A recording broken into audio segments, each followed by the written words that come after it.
So guys, meron din tayo dito itong colorway na expander na to, ang ating red solid. So, very mabenta rin to guys. So, start tayo sa kanyang engine. Meron tong 1.5 liter, 16 valve, 4 cylinder, dual overhead camshaft with may VEC technology rin to guys at gasoline engine. Tapos yung mga ilaw niya guys, yan, yung kanyang daytime running light, even yung headlight unit at yung kanyang fog light, lahat yan guys LED. So may dynamic shield design ka dyan, stylish na front grille, at may 360 camera dahil equipped na ng multi-round monitor ang ating Expander GLS.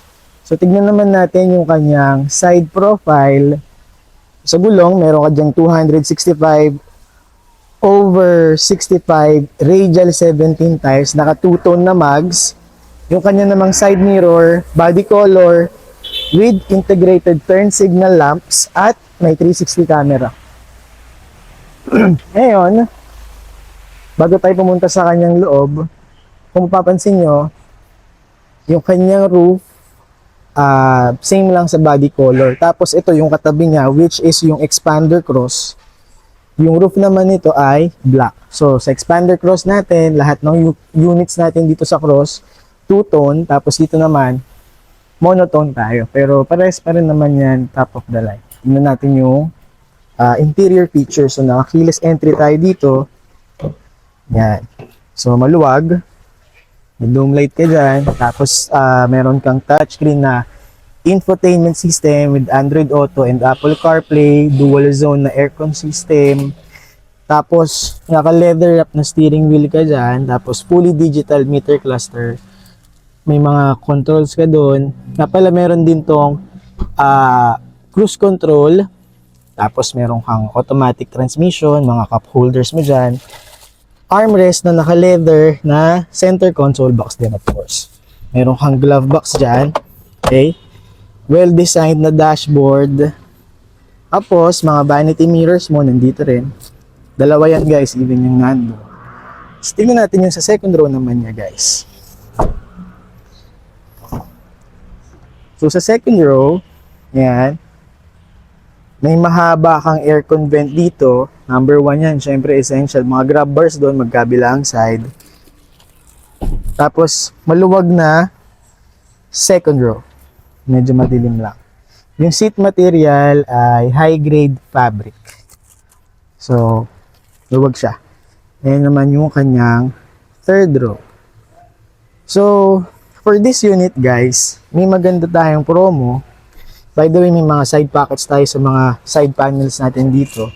Soft paddings na may touch of leather, may konting plastic. Yan.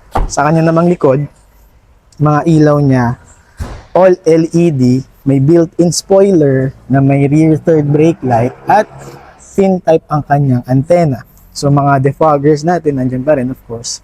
Meron din niyang reverse camera dahil ang ating Expander GLS ay yun nga, equipped na ng 360 or multi-round monitor. Ngayon, i-breakdown natin guys yung kanyang presyo.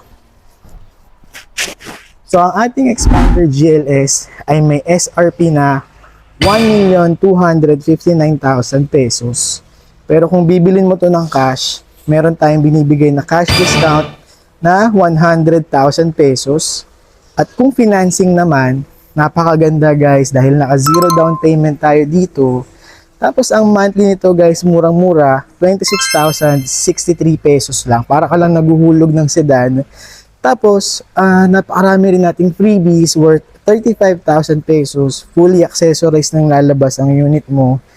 At magbibigay din tayo ng 20,000 pesos worth of fuel subsidy courtesy of Mitsubishi and Shell. So, sa Mitsubishi lang yun guys. So, 20,000 yun. Equivalent to 40,000 Shell points. Kaya dun sa mga interesado, mga OFW nating kababayan dyan, mga locally employed, at mga business owner, napakalaki ng chance ng approval kapag mag-a-apply through financing sa ating Mitsubishi unit. Kaya guys, kung interesado kayo sa unit natin na to at sa iba pang Mitsubishi units na available dito sa ating dealership, kontakin nyo lang ako sa aking contact number na nandyan sa taas ng screen. Usap tayo.